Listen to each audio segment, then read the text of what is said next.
وہ شخص جس نے اپنی 82 سالہ زندگی میں کبھی ایک عورت کو نہیں دیکھا۔ انسان کی تاریخ میں کچھ کہانیاں ایسی ہوتی ہیں جو محض دلچسپ نہیں بلکہ گہرے فلسفیانہ سوالات اٹھاتی ہے۔ ایسی ہی ایک کہانی ہے یونانی آرتھوڈوکس راہب میہالو ٹولوٹوس کی، جو 1856 میں پیدا ہوئے اور مبینہ طور پر اپنی پوری 82 سالہ زندگی میں کبھی ایک عورت کو نہیں دیکھا۔ یہ کہانی یونان کے ماؤنٹ ایتیوس کی خانقاہوں سے جڑی ہے، جہاں عورتیں داخل ہونے سے 1000 سال سے زیادہ عرصے سے ممنوع ہیں۔ پیدائش کے چند گھنٹوں بعد ماں کی موت اور باپ کی عدم موجودگی میں یہ بچہ خانقاہ کے دروازے پر چھوڑ دیا گیا اور وہاں کے راہبوں نے اسے پالا۔ اس کی زندگی تنہائی کی انتہا تھی، جو قسمت کی ناگہانی اور انسانی جدوجہد کے بارے میں سوچنے پر مجبور کرتی ہے۔ اس مضمون میں ہم اس کہانی کے تاریخی اور ثقافتی پس منظر کا جائزہ لیں گے، اس کی نفسیاتی اور فلسفیانہ منویت پر غور کریں گے اور دیکھیں گے کہ یہ جدید دور میں آزادی، جنس اور انسانی تجربے کی سمجھ کو کیسے چیلنج کرتی ہے۔ میہالو ٹولوٹوس کی زندگی کی انفرادیت کو سمجھنے کے لیے سب سے پہلے ماؤنٹ ایتیوس کے ماحول کو جاننا ضروری ہے۔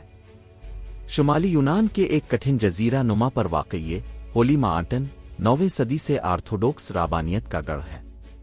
یہاں 20 خانقاہیں اور کئی چھوٹے راہب خانے ہیں، جہاں تقریباً 2000 راہب دعا، زہد اور روحانی غور و فکر میں مصروف رہتے ہیں۔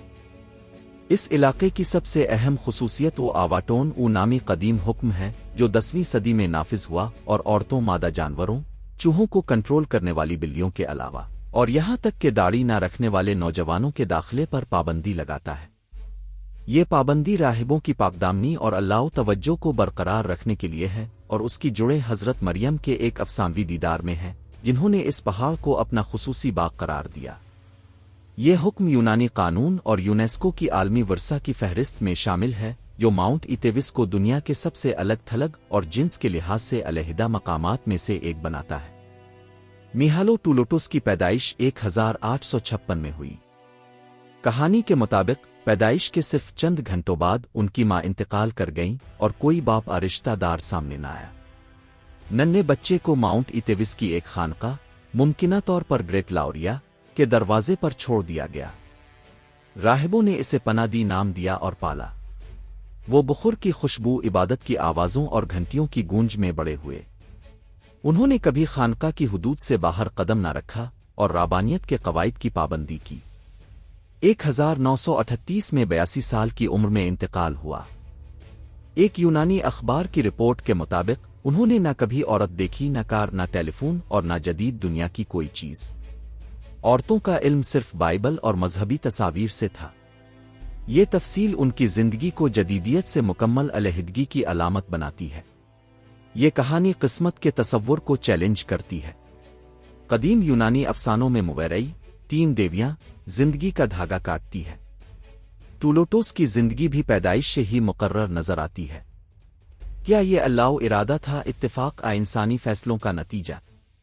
فلسفہ میں ڈٹرمنزم کے حامی کہیں گے کہ یہ سب ماحول اور حالات کا منطقی نتیجہ تھا، مگر وجودی فلسفہ جیسے سارتر کہتا ہے کہ تنہائی میں بھی انتخاب کی آزادی ہوتی ہے۔ شاید ٹولوٹوس نے روحانی زندگی کو خود چنا۔ یہ کہانی قسمت اور آزادی کے درمیان کشمکش کو اجاگر کرتی ہے۔ نفسیاتی طور پر ایسی مکمل تنہائی انسانی فطرت پر کیا اثرات ڈالتی ہوگی؟ جدید نفسیات بتاتی ہے کہ انسانی ترقی کے لیے سماجی رابطے ضروری ہیں۔ ٹولوٹوس کی زندگی جنسی اور سماجی تجربات سے خالی تھی، مگر روحانی سکون سے بھری۔ کیا یہ انسانی لچک کی انتہا ہے، محرومی؟ فلسفیانہ طور پر یہ جنس کی تقسیم، آزادی اور انسانی تجربے کی حدود پر سوال اٹھاتی ہے۔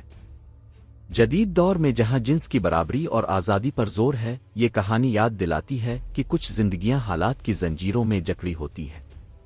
نوٹ: یہ کہانی 1938 کے ایک امریکی اخبار کی مختصر رپورٹ پر مبنی ہے اور بہت سی ویب سائٹس پر پھیل چکی ہے، مگر تاریخی دستاویزات میں اس شخص کے وجود کی کوئی ٹھوس ثبوت نہیں ملتا۔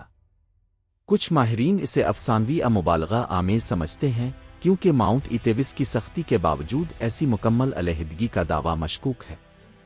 پھر بھی یہ تنہائی اور روحانی جدوجہد کی علامت کے طور پر دلچسپ ہے۔